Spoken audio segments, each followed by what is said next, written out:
Hi friends, welcome to Harivillu blogs. ఈరోజు మనం పుదీనాతోని rice చేసుకుందాము.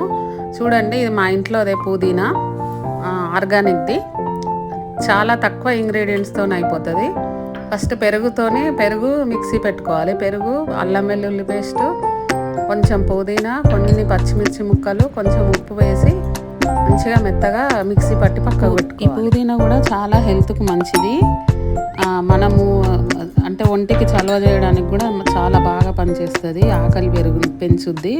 అందుకు ఇది వీక్లీ వన్స్ అయినా తిన్నా బాగుంటుంది హెల్త్కి కూడా. చూడండి, అట్లా హాఫ్ నిమ్మకాయ కొంచెం పిండుకొని పుదీనా మనం తీసుకున్న కప్పు పుదీనాలో సగం వేసుకోవాలి, మిక్సీకి సగం పోపులు వేసుకోవాలి.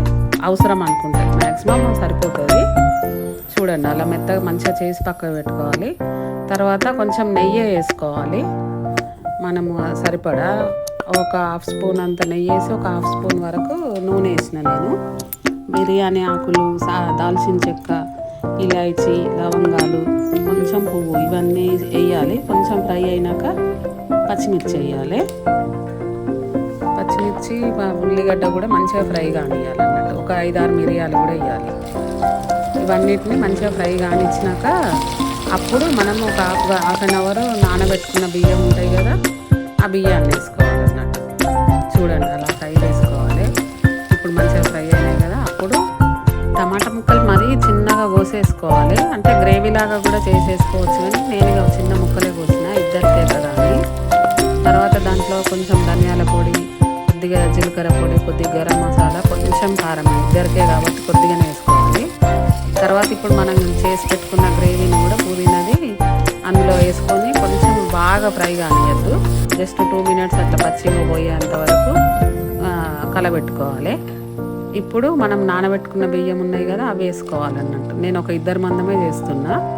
1 గ్లాస్ వాటరు, 1 గ్లాస్ కప్పుకి 1.5 గ్లాస్ వాటర్ పోయాలి. ఏమన్నా లాస్ట్కు ఏమన్నా ఉప్పు తక్కువ ఉంటే చూసుకొని కొంచెం అవసరం అనుకుంటూ ఉప్పు వేసుకొని మంచిగా కుక్కర్ మూత పెట్టుకొని ఒక 2 విజిల్స్ వచ్చేంత వరకు ఉంచాలన్నట్టు. అప్పుడు రెడీ అయినట్టే పుదీనా రైస్. జస్ట్ 10 మినిట్స్లో అయిపోతుంది. పిల్లలకు లంచ్ బాక్స్లో కానీ ఆఫీస్కి అయినా కానీ పెడితే మంచిగా ఈజీగా తినేస్తారు అన్నట్టు. మంచిది కూడా హెల్త్కి కూడా. చూడండి, ఒక విజిల్ వచ్చింది. ఇంకో విజిల్ వచ్చినాక ఆఫ్ చేసుకున్నాము. ఆవిరి వెళ్ళిపోయినాక సర్వ్ చేసుకున్నాము. చూద్దామా ఎలా ఉందా రైస్. ఆవిరి వెళ్ళిపోయింది కదా, ఓపెన్ చేసి చూద్దాము. అబ్బా, మస్తు స్మెల్ వస్తుంది. ఆహా, టేస్టీగా ఉంది. కొంచెం రైతాతోని మనం సర్వ్ చేసుకొని తిన్నామంటే చాలా బాగుంటుంది.